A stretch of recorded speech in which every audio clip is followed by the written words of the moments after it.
I think what people forget with like John Zerzan and the primitivists is that we used to always, all the time, die from a cavity. Just a simple cavity in our mouth would be the end of us because we'd have infection, it'd go through our brain and everywhere else and die. People underestimate how easy and how often people were suffering and living in pain all the time. And we forget that. We see when we see a primitivist lifestyle, we see ourselves farming and growing crops, being healthy, no pesticides, loving families, big families. Don't get me wrong, that's actually a very, like, to me as well, that seems like a very wonderful lifestyle. But the problem is they forget that as soon as a snake bites you, you die, or you twist your ankle and you do it badly, you can't fix it right the proper way. Now you have a limp for the rest of your life.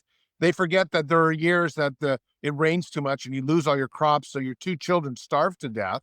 There are, I mean, what I'm trying to say is a lot of the primitivists see the grass is greener on the other side without actually going to that other side and realizing that, like, the reason we live in a modern society today where you can get antibiotics, where you can take aspirin for pain, where you go to the grocery store and you get almost any type of food you want. I mean, these are great luxuries to what it used to be like to live before.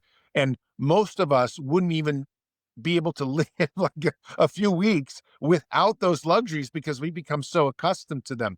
And the idea of living a wholesome agricultural life is completely like out of the range of most people. That said, I mean, all people are upset with social media. People are upset with too much technology.